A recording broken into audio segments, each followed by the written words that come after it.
सिद्धेभ्यः ॐ नमः सिद्धेभ्यः ॐ नमः सिद्धेभ्यः नमो हरिहन्ताणं नमो सिद्धाणं नमो आर्याणं नमो वज्रायाणं नमो लोये सवसाहुणं देवादिदेवं जनयादिनाथं वैराग्यमूर्ति भर्तेश्वरं च बाहुबली दग्महानमूर्ति तं देवदेवं सतं नमामि तं देवदेवं सतं नमामि। आदिनाथ भगवान की, चंदापुर भगवान की, शांतिनाथ भगवान की, मल्लीनाथ भगवान की, बोले चिंतामणि पाठनाथ भगवान की, वो वर्धमान शासन महाविष्णु भगवान की, परम पूज आचार्य शिववंश सागर जी महाराज की, परम पूज आचार्य शिवराज सागर जी महाराज की, परम पूज आचार्य शिवेश्वर सागर जी महाराज की, परम पूज आचार्य शिवभो सागर जी महाराज की, द्वासांग जिनवाणी माता की जय।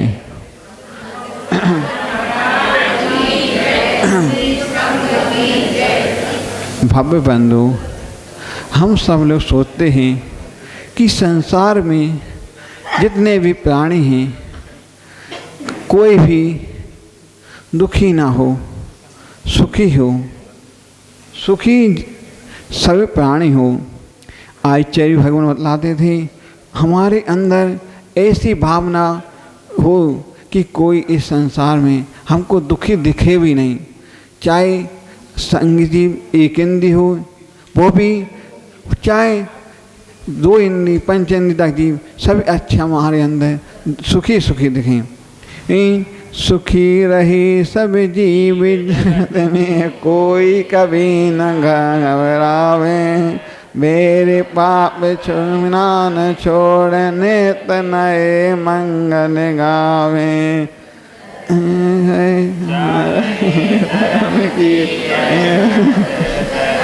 गावे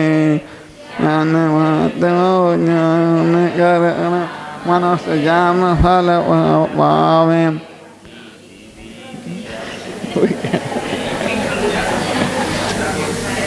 जो भी सज्जन पुरुष होते हैं वो चाहते हैं अपन भी कि अपनी आँखों से सभी जगत के सुखी देखना चाहते हैं और वे कभी किसी को दुखी देखना नहीं चाहते। जिसका हृदय करुणा से भरा होता है वो ही सुखी देख सकता है। जिसका करुणा से दुख नहीं भरा होगा, जिसका पत्थर की तरह होगा, वो सुखी नहीं देख सकता, वो तो दुखी देखेगा। तो अपन को देखना है कि संसार में कोई भी जीव दुखी ना हो, सुखी हो। एक बार की बात है कि जब हम लोगों का बिहार चल रहा था, बहुत गर्मी पड़ रही थी और एक रास्ते में देखा कि हम लोग तो आगे बढ़ गए थे, मात्र 3-4 महाराज जी पीछे रुक गए, जिसमें आचार्य थे, अपने छोटे महाराज जी भी थे। देखा एक गाय कीचड़ में फंस गई है और तड़प रही है, प्यास से भी तड़प रही, कहाँ गर्मी इतनी तड़प रही। देखते हैं क्या किया जाए। अकेले महाराज जी की करुणा इतनी कि उन्होंने उस महाराज जी को डर नहीं लगा कि वो हमको मार नहीं देगा, कि नहीं महाराज जी ने अंदर करुणा थी, उसको कैसे निकाला। पहले उसको कंडा से पानी थोड़ा पिलाते रहे, तो उसको एक नहीं 3-4 लोगों के मुँह फंस गई थी, सूख गई थी, उसमें अंदर मिट्टी में गीली काली मिट्टी थी, उसमें फंस गई। उन्होंने निकाला। उन महाराज की करुणा देखो कि उन्होंने निकाल करके छाया में रखा और उसको देखते रहे। ऐसे कई रास्ते में ऐसे उदाहरण मिलते हैं कि कभी कभी सोचते हैं कुत्ता भी होते हैं तो कुत्ता का भी पुण्य होगा, कि इसको नमोकार मंत्र सुनने को मिल जाता है। अंत समय में किसी को नमोकार मंत्र मिल जाता, उसका भी इस संसार से थोड़ा बहुत पाप का क्षय होगा ही होगा। और भगवान नेमिनाथ जी, भगवान का अपन देखा कुंवर काल अवस्था में कि जब भगवान नेमिनाथ भगवान का जब वाय रचा गया तो सोचते हैं कि अपन चलें, उनका बारात कहाँ जाना है। बारात के लिए जाते हैं, जूनागढ़ के लिए निमंत्रण दिया जाता है सभी को। बारात के लिए तैयारी हो जाती है, धूमधाम से तैयारी हो जाती है और चलते चलते जूनागढ़ की ओर पहुँचते हैं। जहाँ वहाँ देखते हैं कि जब पहुँचते हैं तो राजशाही के साथ पूरा ठाट वाट के साथ चले जाते हैं, देखते जाते हैं धीमे धीमे ये क्या है। जब देखते हैं कि जहाँ पर पक्षियों की चिंगारी रोते दृश्य देखते हुए उनको लगा ये क्या हो रहा है, तो उन्हें बोलते हैं सब प्रकार के जीव, घोड़े, बैल, घोड़े, हाथी और बकरा वगैरह, क्योंकि सभी प्रकार के आपकी बारात में आने वाले हैं, क्योंकि छोटे लोग भी आएंगे, बड़े लोग भी आएंगे, इसलिए उनके लिए तैयारी की गई है। तो वो कहा महाराज जी, वो राजकुमार नेमिकुमार बोलते हैं ये क्या हो रहा है जी, क्या हो रहा, आश्चर्य है। अकेले उनको बल्कि अब 3 ज्ञान के धारी होते जन्म से, और अभी ज्ञान हर जगह नहीं लगाया जाता है। सोचते हैं ये क्या हो रहा है, ये क्यों चिंगाड़ रहे हैं पशु, भूख से क्यों। सो उससे बोलते हैं रथ वाले से, सारथी से, ये क्या हो रहा है। तो बोलते हैं, सारथी बोलता है ये आपकी बारात के लिए जो मेहमान आने हैं उनके लिए ये हो रहे हैं, उसकी नहीं भूख इस तरफ रहे हैं। तो वो जो उनके अंदर करुणा भाव होती है, वो बोलते हैं नहीं ऐसा मुझको भाव नहीं रचना है। उन्होंने जैसे देखते हैं तो बोलते हैं मैं संसार से मुक्त होना चाहते हैं। उसी समय उन्होंने सोचा और पीछे राशि से बोलते हैं रुको, इसी वक्त इस रथ को मोड़ दिया जाए, ना कि वो चला जाए। चले जाते हैं, राजसभा खूब धूमधाम से वापस हो जाती है। सुबह जाते हैं, उसी समय देखते हैं कि कहाँ जानवर बांधे गए हैं। तीर्थंकर अपनी जन्म से 3 ज्ञान के धारे होते हैं, परंतु हर समावधि ज्ञान नहीं लगाते हैं, आवश्यकता हो तो लगाते हैं। सारथी से पूछते हैं हे सारथी, चीख पुकार कैसे है, ये जानवर क्यों मरे हैं। तो स्वाधीनता से बचन करने वाले बेचारे निरीह पशु घास फूसा खाकर जीवन बताते हैं, क्यों बांधे जा रहे हैं, अपने प्राण प्रिय होते हैं, सबको मारे जाने से घबराते हैं, कुछ क्षण के लिए मर जाएंगे, चिल्ला रहे हैं पशु मर जाएंगे धन्य। फिर सोचते हैं जान लेंगे कौन है ऐसे, कौन व्यक्ति कैसा है। किसी के हाथ में अपन अधिक सोचते हैं, यदि कुत्ता अपने हाथ में रोटी होती है तो कुत्ता अपने पास आ जाता है, यदि अपन लाठी उसे भगाओ तो भाग जाता है। तो हर कोई अपना जीवन चाहता है, जीना चाहता है। तो छोटे छोटे भी प्राणी अच्छा बुरा समझ लेते हैं। वृक्ष भी होता है, यदि अपना वृक्ष लगाया होगा ना लगाते हैं तो वे भी अपना जीवन व्यतीत करना चाहते हैं, उनको भी भय होता है। यदि उनके लिए सूखा जगह हो तो पसंद नहीं करते हैं, यदि वहाँ पर उसकी खाद और पानी मिल जाए तो उसी ओर खींच लेते हैं। यदि कोई वनस्पति होती है तो उसके लिए, और अपन ने देखा होगा, अपन क्लास में पढ़ा था जगदीश चंद्र बसु जो वैज्ञानिक थे, उन्होंने ऐसी पद्धति निकाली थी कि कौन जिंदा रहना चाहता, कौन भय होता है। तो उन्होंने देखा एक प्रैक्टिकल के द्वारा कि उन्होंने मशीन लगाई, एक लाल बल्ब होता है, वो भय होता है, उसको भय के कारण वो झुक जाता है, झुकना चाहता है, भय होता है, हर कोई मरने से डरता है। उन्होंने फिर देखा कि सब प्राणी जीना चाहते हैं, तो किसी न किसी को भय होता है। यदि अपन देखते, उन्होंने सोचा कि कुल्हाड़ी लेकर के व्यक्ति को भेजा तो पेड़ने को उसको भय होने लगा कि मैं मरने का भय है। तो फिर उन्होंने फिर देखा, फिर दूसरी सेटिंग की गई कि करंट के द्वारा बल्ब सेटिंग की गई कि बल्ब जलने लाल होने लगा, चलने लगा है। तो भय होता है, हर व्यक्ति कंपन होता है, घबराता है। वृक्ष भी मृत्यु से डरता है, भले वो एक इंद्रिय वो भी मरने को डरता है। हर शिव चाहता है कि हम सुखी रहें। ऐसे सौभाग्यशाली होते हैं जो वृक्ष को जीना चाहते हैं। और ऐसे ही चिड़िया होती है, कीड़े होते हैं तो उसको भय होता है चिड़िया का, और बिल्ली होती है तो कुत्ते का भय होता है। और यदि अपन ने देखा होगा कौवा होगा तो बाघ का भय होता है। सब लोग अपना संरक्षण करना चाहते हैं। इस संसार में प्रत्येक प्राणी भय से डरता है। कोई भी चाहे माँ होती, बच्चे होते हैं तो माँ से भय होता है उसको भी। साधु होते हैं तो भय किससे होता है? साधु को भी कर्मों से होता है, आश्रयों से होता है। इसलिए साधु चाहते हैं कि संसार में आशा बंध से डरते हैं और संसार परिवहन से डरते हैं, क्योंकि पाप भीरु होते हैं। साधु पाप भीरु होते हैं। इस संसार में भय से भरा है। प्रार्थना की कोई कभी ना घबराए, भगवान किसी प्राणी को मेरे द्वारा कष्ट ना हो, कष्ट ना हो। 4 संज्ञा होती हैं, उनको भय संज्ञा होती है। 1 इंद्रिय से 5 इंद्रियों को भय संज्ञा होती है। और 9वें गोष्ठा में अनंत भगवान को कोई संज्ञा नहीं होती है। उनको भय संज्ञा से रहते होते हैं। और देखते ही सम्य दृष्टि होते हैं, उनके लिए भय संज्ञा भी नहीं होती है। सभी लोग चाहते हैं कि संसार भय भीरु हो, पापों से डरना चाहते हैं। एक बार की बात है कि जयपुर नरेश के राजा, जहाँ पर इतने अहिंसक थे, पशुओं को जहाँ पर उनको दया नहीं होती थी, अगर जब उन्होंने सोचा कि दया तो होना चाहिए अपने अंदर, बीच जंगल में चले जाते हैं, घोड़सवार के साथ जाते हैं, तो जहाँ पर वे शिकार करते थे। एक दिन उन्होंने सोचा, एक महाराज ने बोला, आप इतना शिकार करते हो? उन्होंने बोला, आप चाहो इतने जंगली जानवर को पालते हो, शेर को पाले हो, आपको मांस खिलाते हो, दया नहीं आती है? तो उन्होंने फिर सोचा, महाराज अब मैं शेर को एक दिन उनको जलेबी खिलाएंगे, इनका संरक्षण करेंगे, ऐसा मैं पाप से डरता हूँ। उन्होंने उसी दिन से उन जंगली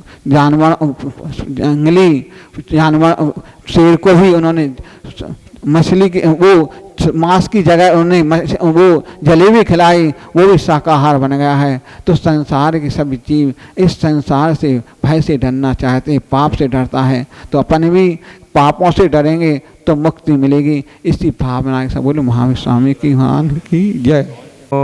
अरिहंताड़म नमो सिद्धाड़म नमो आयरिहाड़म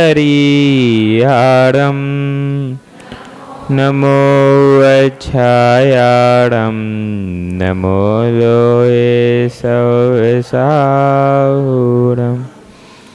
मेरे पवित्र मन में गुरुदेव आओ, मैं शास्त्र वाचन करूं प्रतिभा जगाओ। अरहंत भाषित सभी श्रुत देवताओ, क्या बोलना अब मुझे तुम ही बताओ। क्या बोलना अब मुझे तुम ही बताओ। यस्य स्वयं स्वावाप्ति प्रभावे कृष्ण कर्मणा तस्मै संज्ञान रूपाय नमोस्तु परमात्मने। नमोस्तु परमात्मने। अनंत अनंत सिद्ध पंच परमेष्टि भगवान की, मूलनायक श्री 1000 चिंतामणि पार्श्वनाथ भगवान की, शासन नायक भगवान महावीर स्वामी की, परम पूजनीय आचार्य श्री पूज्य पाद महाराज की, परम पूज्य आचार्य श्री विराग सागर जी महाराज की, परम पूज्यचर्या श्रोमणि विशुद्ध सागर जी महाराज की, संयम प्राण प्रदाता गुरुदेव विभव सागर जी महाराज की, अहिंसामयी विश्व धर्म की।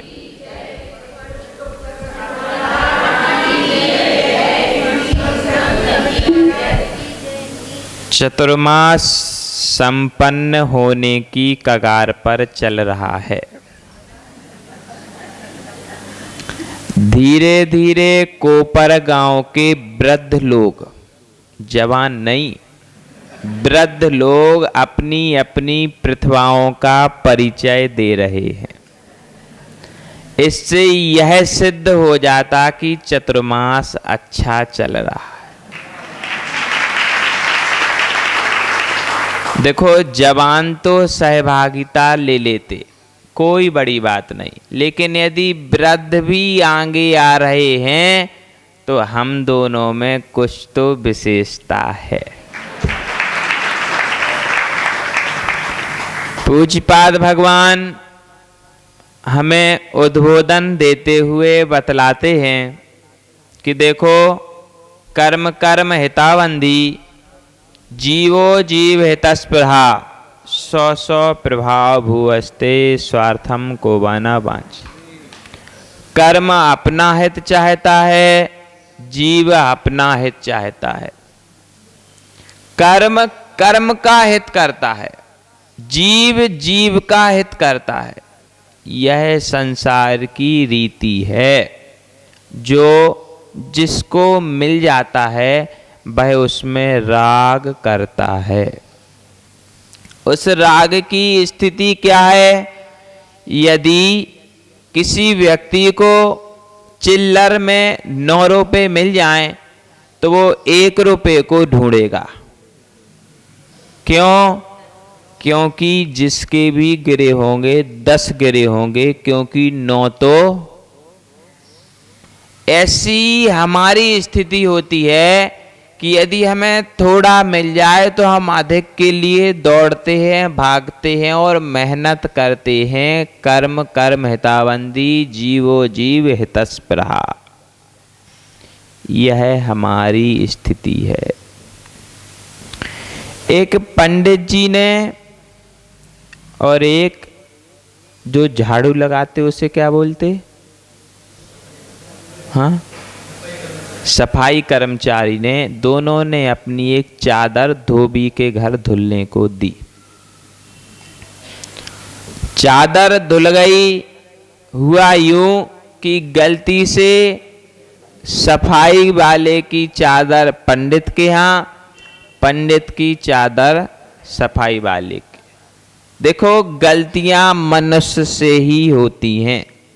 यदि आपसे कोई त्रुटि हो जाए तो उसका अपराध बोध तो करना, लेकिन डिप्रेशन में नहीं चले जाना। गलतियां सुधारी भी जा सकती हैं। पहुंच गया सफाई कर्मचारी पंडित जी के घर। वो चादर दो। पंडित जी बढ़िया उस चादर को ओढ़कर सोए थे। उसने बुलाया, नहीं सुना। बोले, हम नहीं देते, हम तो झोपले। फिर बुलाया, चादर तो दो, मना कर दिया। फिर उसने खींची चादर तो उसने नहीं दी। फिर कहा सफाई कर्मचारी ने कि मैं सफाई कर्मचारी हूं, देखो चादर पर मेरा चिन्ह बना हुआ है। पंडित जी ने आंखें खोली, चिन्ह देखा और चिन्ह देखते ही साथ चादर। फिर देर त्यागने में देर नहीं लगी। जब तक बोध नहीं था तब तक मेरी थी। जैसे ही बोध हो गया चादर, चलो पूज्यपाद भगवान क्या कहते हैं उसको सुनते हैं। परोपकृत मृसृज्य स्वकारो परो भव, उपकुर्वन् परस्यागो दृश्यमानस्य लोकवत्। परोपकृति मृसृज्य स्वपकारो परो भव, उपकुर्वन् परस्याज्ञो दृश्यमानस्य लोकवत्। बोलिए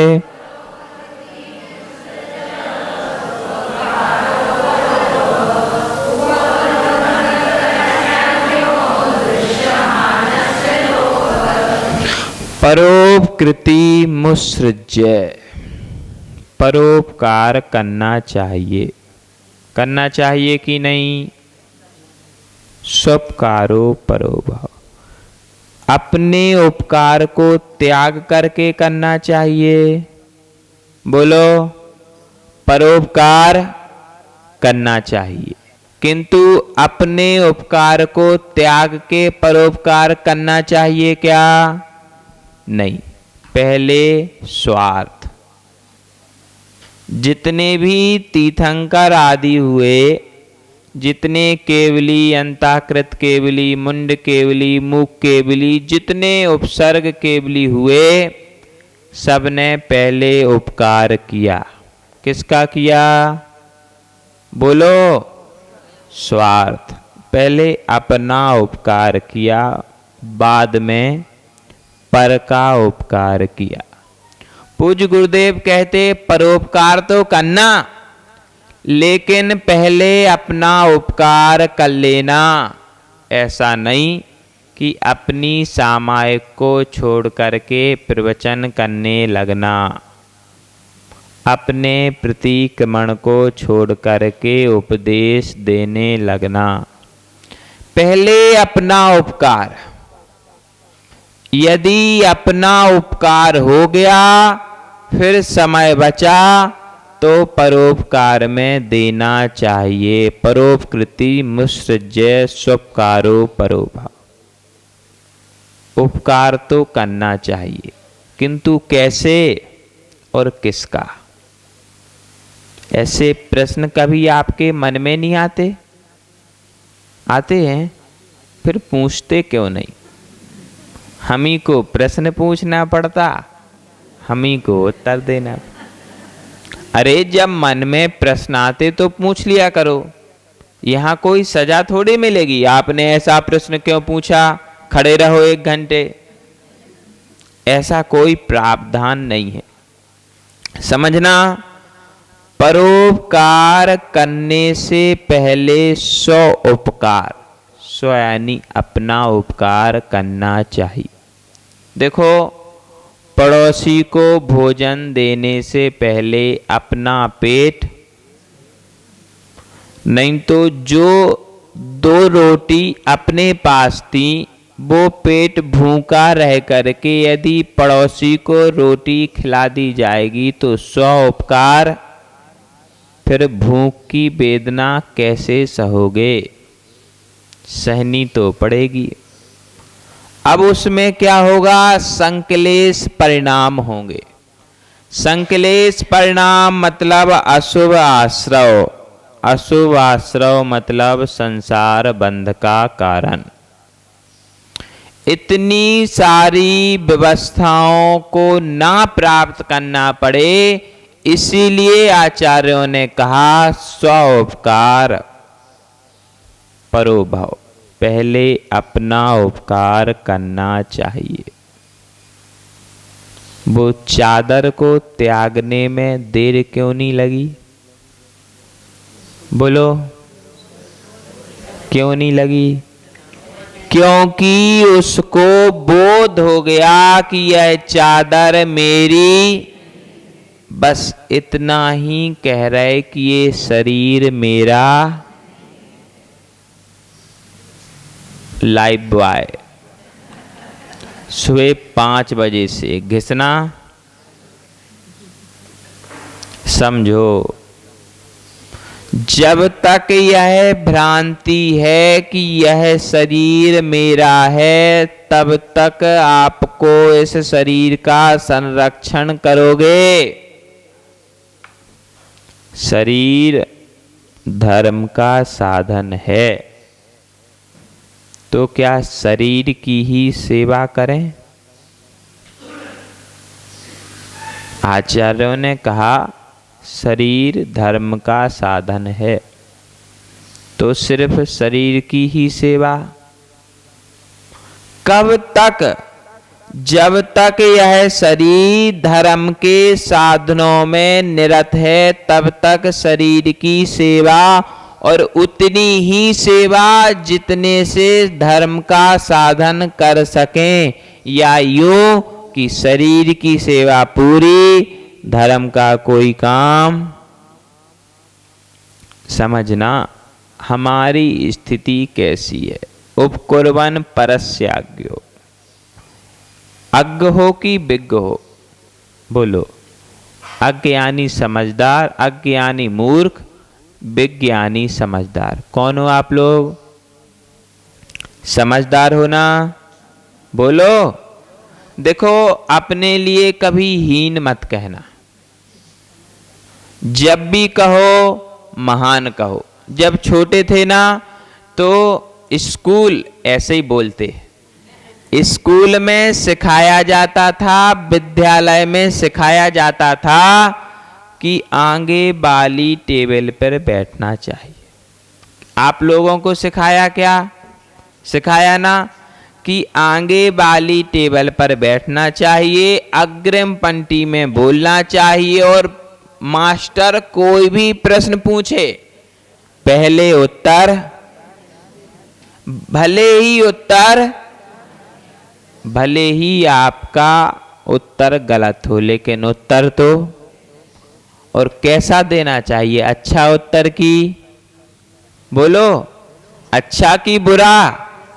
अच्छा देना चाहिए। तो बताओ आप लोग विज्ञ हो कि यज्ञ हो? समझदार हो कि ना समझ हो ना? अब समझो, उपकुर्वन् परस्याज्ञो। किसके उपकार में लगे रहते हो? किसके उपकार में लगे रहते हो? दृश्यमानस्य लोकवत्। इसमें आपकी गलती नहीं है। इस लोक की ऐसी स्थिति है, इस लोक में ऐसा दिखता है कि प्रत्येक व्यक्ति पर के उपकार में लगा रहता है। माँ, पति और बच्चों के उपकार में लगी रहती है। पिता माँ और बच्चों के उपकार में लगे रहते। पड़ोसी के उपकार में। पुत्र पिता के, पिता पुत्र के, माँ बेटा के, बेटा माँ के। किंतु उपकार कर पाते क्या? सोचो। हमने अपने बच्चों को जन्म दिया, पाला पोसा, शादी कर दी, उनके भी बच्चे हो गए, लेकिन हमने उनका उपकार कर पाए क्या? बोलो। जिस संसार में हम थे उसी संसार में वो भी। हम तो कुछ अपने समय में, अभी नहीं, अब तो सब वृद्ध हो गए। जब आप लोगों का समय था तब आपने कुछ तो धर्म किया, लेकिन आपकी पीढ़ी आपके बराबर भी धर्म करती है क्या? बोलो। दृश्यमानस्य लोकवत्। इस संसार में देखने को मिलता ही है, देखा भी जाता है। उपकुर्वन् परस्याज्ञो। हमने पर का उपकार किया ही नहीं। बोलो। किसका उपकार किया? अपना। किसका किया? कोई भी जीव पर के उपकार के लिए उद्यत नहीं होता जब तक स्वयं का स्वार्थ, बोलो, स्वार्थी हो कि नहीं? कितने % हो? जब कोई साहूकार ब्याज देता तो 1%, 2, 2.5, 3% ऐसे देता ना? बोलो तो सही है कि नहीं? हमने ब्याज लिया नहीं है, ऐसी नौबत ही नहीं आई, लेकिन पता है। वो महाराज है संग में, वो कहते क्या हुआ, हमने शादी नहीं की तो बारातें तो 1000 देखी हैं। आवश्यक नहीं कि हम उस पाप में डूबे हों, लेकिन दूसरे को पाप करते हुए और पाप का फल भोगते हुए तो देखा है ना। बस इतना पर्याप्त है। समझना, कोई भी व्यक्ति पर का उपकार नहीं करता है। जब तक स्वार्थ, देखो दूर मत जाओ, अपने घर से शुरुआत करो। बच्चों को जन्म क्यों दिया? बोलो। कोई परिवार बढ़ाने के लिए नहीं दिया, बच्चों को जन्म इसलिए दिया कि आपको कोई बांझ ना कहे। बोलो, सत्य है ना? यदि जिसके गर्भ से बच्चे नहीं होते उसको बांझ कहा जाता है, उस बांझ का कलंक ना लगे इसलिए बच्चों को जन्म दिया। और जब बच्चे बड़े हो जाते तो उन्हें समझाते हुए कहते, बेटा हमने तुम्हारे हित के लिए तुम्हें पढ़ाया लिखाया और जन्म दिया। बोलो, उनके हित के लिए पढ़ाया क्या? बोलो, उनके हित के लिए पढ़ाया? अरे हमारी नाक समाज में नीची ना हो जाए, लोग क्या कहेंगे, तुम्हारे 2 बच्चे उन्हीं को नहीं पढ़ा पाए। नाक नीची ना हो जाए इसीलिए पढ़ाया। फिर कहाँ भेज दिया? पूना। सबसे ज्यादा पूना में है। क्यों भेज दिया? क्यों भेज दिया? देखो, यदि पड़ोसी का बेटा भी पूना में पढ़ रहा है तो हमारे बेटे को भी पूना में ही पढ़ना चाहिए। हो गया स्वार्थ। और हम कहते हैं परोपकार। यदि बच्चा घर पे आए और उसे माता पिता समझाएं तो कैसे समझाएंगे? देखो बेटा कितना खर्च होता पूना में, लेकिन हम उतना कैसे भी करके अरेंज करते हैं, फिर आपकी स्कूल की फीस और आपका खर्चा देते। क्यों? हमारा कोई स्वार्थ नहीं है, हमारा लक्ष्य है कि तुम पढ़ जाओ, तुम एक अच्छे आदमी। अब बोलो, सोचो कितने % सत्य बोला? देखो, बुरा नहीं मानना, सबकी स्थिति लगभग ऐसे ही है। क्यों? दृश्य मानस्य लोकवत। इस संसार में ऐसा ही देखा जाता है, क्योंकि अभी तक हम पर के कारण स्वार्थ में लगे हुए थे। यदि ऐसा काम नहीं किया तो लोग क्या कहेंगे? सबसे बड़ी समस्या है, लोग अच्छे कपड़े नहीं पहने तो लोग, बड़ी समस्या है। हमारे बच्चे यदि पढ़े लिखे नहीं तो लोग, इस बिंदु के कारण हम संसार भर का चक्कर लगाते हैं और संसार में दुख को प्राप्त होते हैं। कारण मात्र इतना सा है कि लोग क्या कहेंगे। समझना, लोग कुछ भी कहें, उनका काम कहने का ही होता है, क्योंकि हम भी उन्हीं लोगों में आते ना। यदि कोई सामने से निकले ना तो हम उसके ऊपर टिप्पणी जरूर करते हैं। देखो कैसा मूर्ख है, कितनी जल्दी जल्दी चलता है। यदि पैर में कुछ फंस गया तो गिरेगा तो दांत टूटेंगे। इसको समझाओ कि धीरे धीरे चले। यदि वह व्यक्ति धीरे धीरे चलेगा तो हम फिर एक टिप्पणी करेंगे, देखो कैसा मूर्ख है। कहीं जल्दी जाना हो तो ये अपनी चाल में चलता है, कब पहुंचेगा, कब काम करेगा। कहने का तात्पर्य यह है कि हम अपनी किसी भी स्थिति में टिप्पणियों को देने से नहीं चूकते हैं। यह हमारा स्वभाव बन चुका है। जबकि है क्या? बोलो, स्वभाव है कि विभाव? अब विभाव परिणति को छोड़ने के लिए यह ज्ञान होना चाहिए कि स्वभाव क्या है और विभाव क्या है। देखो, जब तक चादर का ज्ञान नहीं था तब तक चादर को ओढ़ करके वो कटोरी और चम्मच, दूसरे के घर की कटोरी और चम्मच घर में कब तक रहेगी?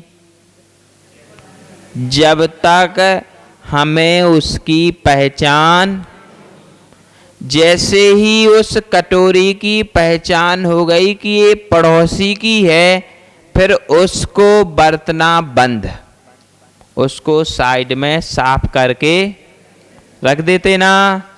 ये उनकी है, उनके घर भेजना है, कोई भी मिल जाए जाओ ये उनके घर कटोरी। क्यों? क्योंकि उसका बोध हो गया। यदि इतना सा बोध हो जाए कि ये शरीर मेरा नहीं है, तो फिर सारी रासलीला खत्म। सारी क्रिया क्यों, सारी चर्या क्यों? मात्र शरीर के स्वार्थ के लिए। और एक है उसके कारण बड़ा अभिमान। देखो, सब कुछ लुट जाए, सब कुछ टूट जाए, सब कुछ फूट जाए, लेकिन हमारे अभिमान को ठेस, यदि अभिमान को ठेस पहुंचती है तो हम सब कुछ छोड़ने के लिए तैयार हो जाते हैं, किंतु अभिमान नहीं छोड़ सकते। आचार्य कहते हैं कि अभिमान है क्या? बोलो, क्रोध छोड़ा ही है, फिर मान को क्यों नहीं छोड़ते? उसमें उपसर्ग लग गया अभिमान। अभि यानी चारों ओर से। ये अव्यय शब्द हैं, इनका कभी व्यय, व्यय माने नष्ट।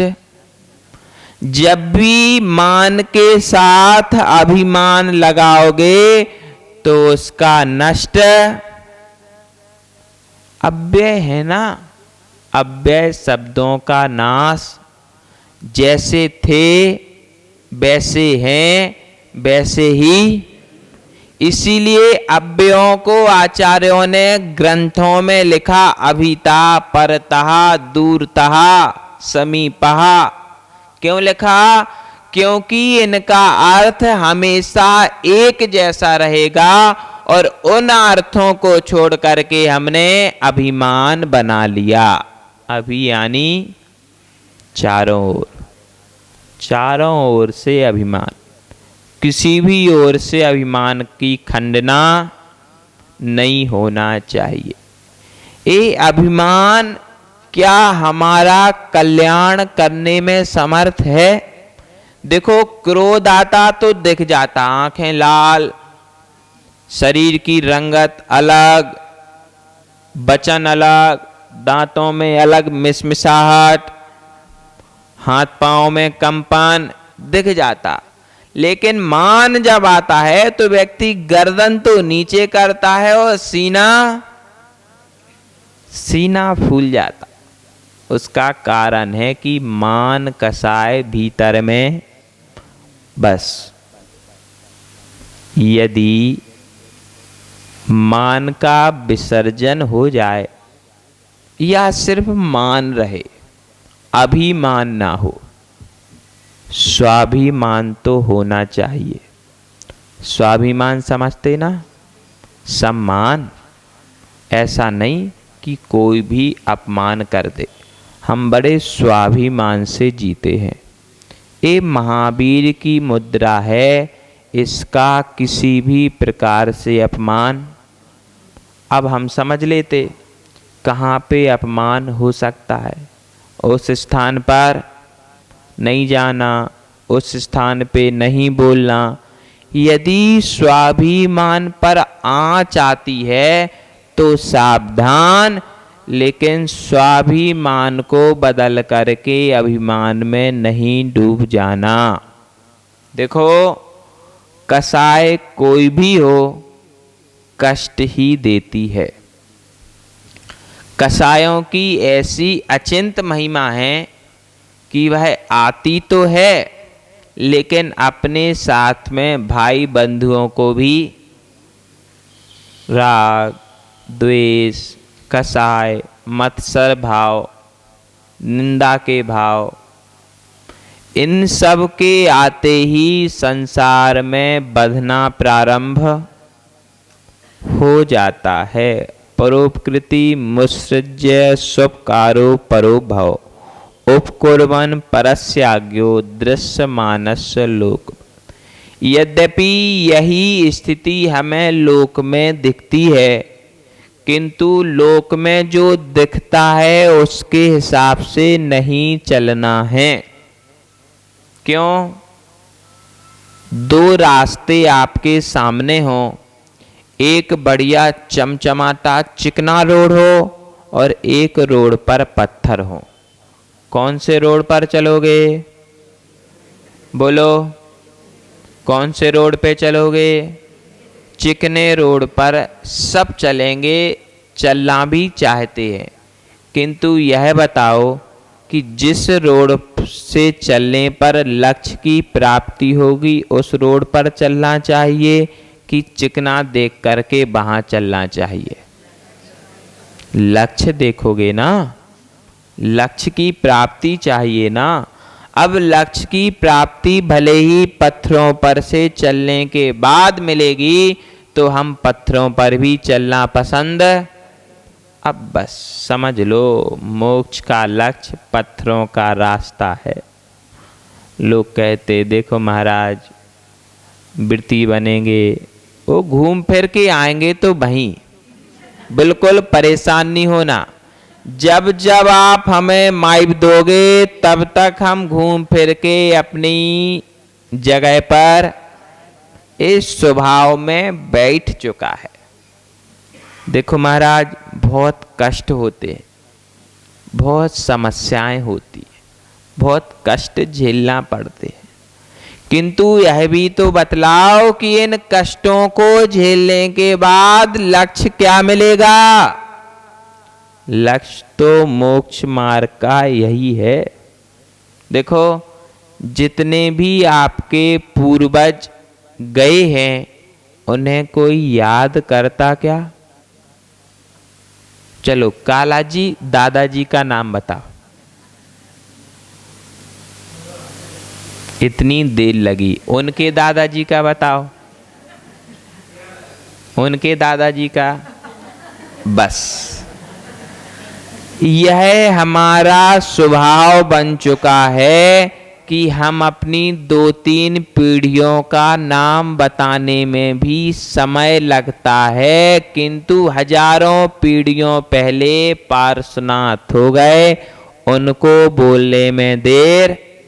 बताओ दादाजी से तो बड़े थे ना, कितनी 100 पीढ़ी मान लें, 100 पीढ़ी पहले हुए होंगे दादाजी पारसनाथ, याद रहते ना।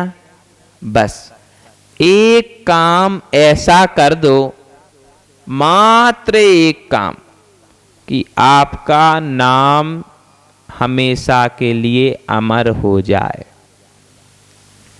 अमरचंद जी दीवान बोल रहे थे महाराज, बोले शेर को जलेबियां खिला दी।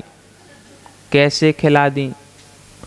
भीतर में सम्यक दर्शन की स्थिरता थी, भीतर में श्रद्धान था कि यह संगी जीव है, इसके भीतर भी मन है, और यदि हम अपने भीतर से कोई बात कहेंगे तो यह समझेगा। कितने दिन का भूखा शेर था?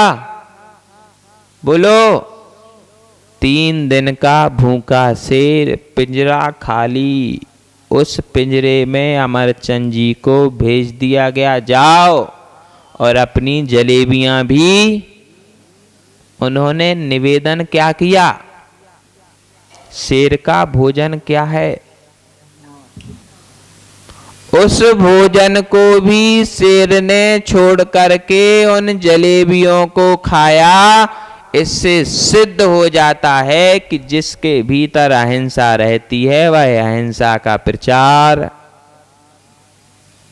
मात्र भीतर में होने की आवश्यकता है। देखो, यदि अपना नाम अमर करना चाहते हो तो एक ही उपाय है, एक ही उपाय है, तीर्थंकर बन जाओ। चाहते कि नहीं नाम अमर करना? पूछो कासलीवाल जी, चाहते कि नहीं नाम हो जाए? चाहते तो काम करो। काम अधिक कुछ नहीं करना, बस एक ही काम करना है, तीर्थंकर बनना है।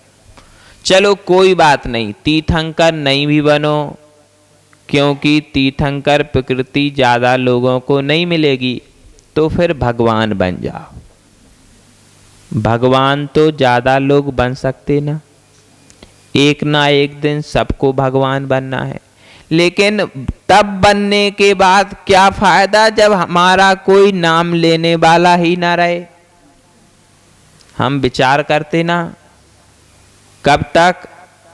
देखो, आज संपत्ति आनी चाहिए, उसका भोग करने की हम में सामर्थ्य।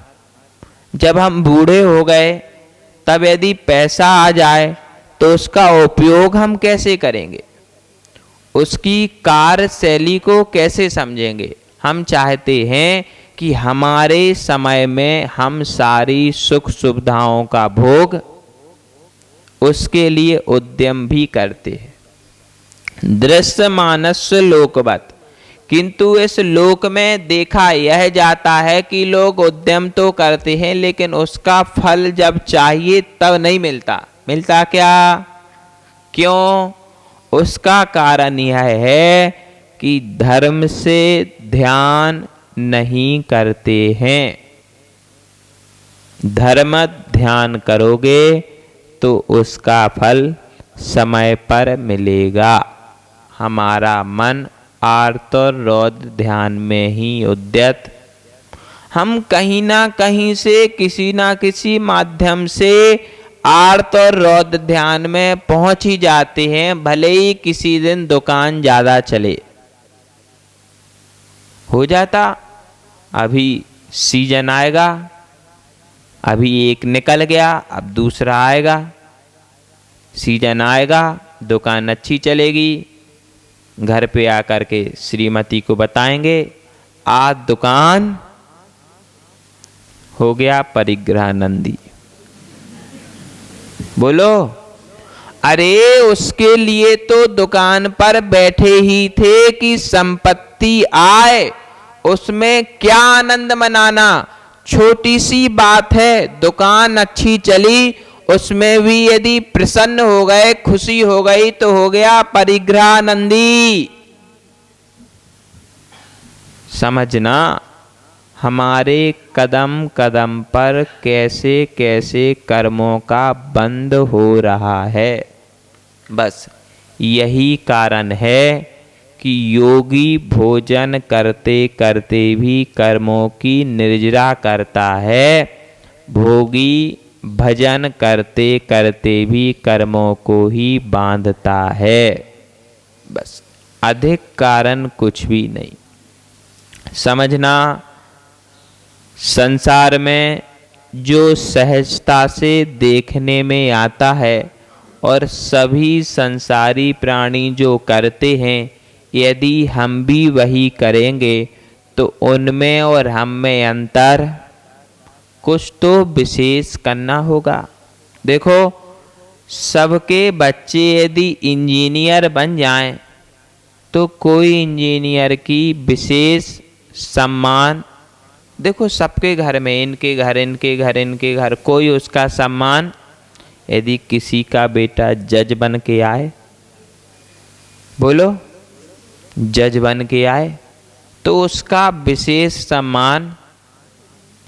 कोई यदि 150 में एक व्यक्ति नया काम करे ना, तो उसकी विशेषता कहलाती है, समझना, जो जो काम तीर्थंकरों ने किए हैं बस वही वही काम हमें करना है।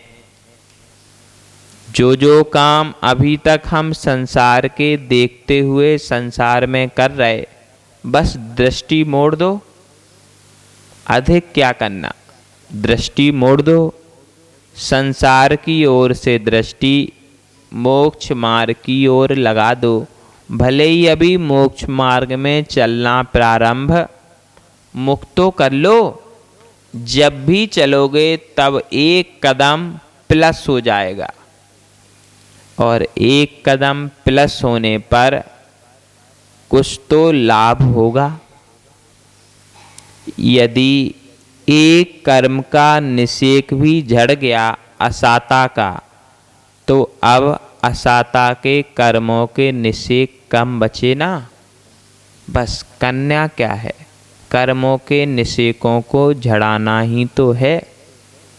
उनको झड़ाने का उपाय है अभिमान को छोड़ना।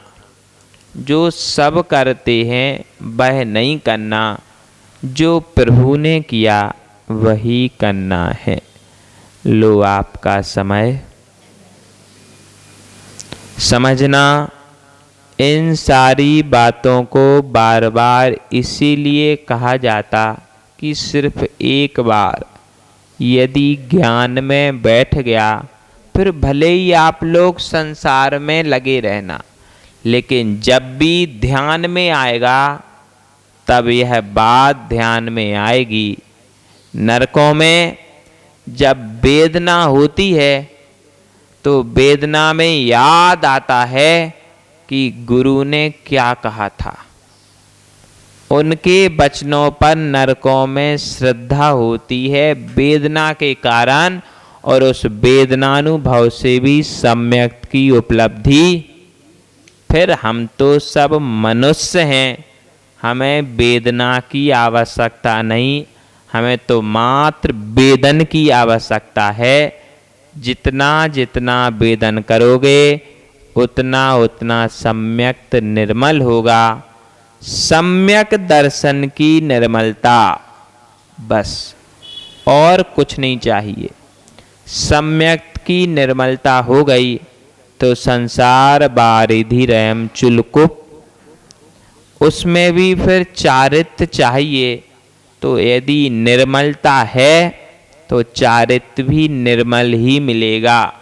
देखो, मिथ्या दृष्टि कितना भी बड़ा चारित्र धारण कर ले, किंतु गिरवेकों से ऊपर नहीं जा पाता।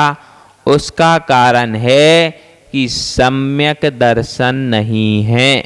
आप लोग भाग्यवान हो कि सबसे बड़ा रत्न आपकी झोली में आन पड़ा है। अब उस रत्न को सुनार समझ करके, सुनार जानते ना, सुनार समझ के उसकी कीमत करो और उसको अटैची में बंद करके रख लो, पेटी में बंद करके रख लो। प्रतिदिन उस रत्न के दर्शन कर लो। कैसे करोगे? ताला खोलो, अटैची खोलो, फिर उसके दर्शन। ऐसे करोगे? कैसे करोगे? प्रतिदिन आत्मानुभव को जानो, तब सम्यक के दर्शन हो पाएंगे। जैसे जैसे प्रभु के दर्शन करने से सम्यक की प्राप्ति होती है, विशुद्धि लब्धि होती है, वैसे ही यदि सम्यक का पान करोगे, जैसा खाओगे वैसा बोलोगे, सम्यक दृष्टि रहोगे, तो सम्यक के साथ जीवन का पार होगा। अंतिम तक, अंतिम से पूर्व तक भावना है कि सबको सम्यक चारित्र की प्राप्ति हो। इस समय ज्ञान तो नहीं मिलेगा, ज्ञान तो मिल भी नहीं सकता, क्योंकि चतुर्थ काल चाहिए केवल ज्ञान के लिए। कोई बात नहीं, चारित्र ले लें, दर्शन है जो मिलेगा। दुकान पर जाते पूछते सामग्री दो, दुकानदार कहता 1 किलो मूंग की दाल नहीं है, तो क्या कहते कितनी है, वो बोलता 1.25 किलो है, तो 1.25 किलो लेते ना, छोड़ तो नहीं देते। भाई जरूरत है, घर पर मेहमान आए हैं और उनकी इच्छा है कि मूंग की दाल ही खाना है, तो 1.25 किलो मिलेगी तो खरीदोगे कि नहीं। बस ज्ञान और चारित्र मिल रहा तो ले लो, दर्शन और चारित्र मिलता तो ले लो। जब कभी भी ज्ञान की उपलब्धि होगी तो इसी आत्मा में ही होगी, ऐसा श्रद्धान भी रखो। इन सारी सभाओं का एक लक्ष्य है कि प्रत्येक आत्मा परमात्मा बन जाए। क्षयोपशमिक सम्यक तो है, कोई हानि की बात नहीं। इस सम्यक्त को विधेय क्षेत्र में ले जाना, पांचों कल्याणक ना हो तो कोई दुख की बात नहीं, 2 कल्याणक हो ही जाएंगे, ज्ञान और बोलो निर्वाण। ज्ञान और निर्वाण भी हो गए ना, तो हमारा निर्वाण आवश्यक क्या है, निर्वाण। निर्वाण चाहिए कि मरण चाहिए, बस निर्वाण करना है तो निर्माणों में नहीं फंसना। लो परम पूज गुरुदेव विभव सागर जी महाराज की। सो मैं तुम्हें बसाए हे जिन वाणी माँ, बार बार हम शीस झुकाएं। धर्म सभा में आने वाले समो शरण जाते, धर्म देश ना सुनने वाले दिव्य ध्वनि पाते। गुरु मिले तो प्रभु मिलेंगे, कहती वाणी माँ, बार बार हम शीस झुकाएं हे जिन वाणी माँ। यदर्थ मात्रा पदवाक्यहीनं मया प्रमादादि किंचनोक्तम्, तन्मे क्षमिता विद्यातु देवी सरस्वती। केवल बोधि लब्धि, बोधि समाधि परिणाम शुद्धि, स्वात्मोपलब्धि शिव सौख्य सिद्धि। चिंतामणि चिंतित वस्तु दाने, त्वं बंधमानस ममास्तु देवी।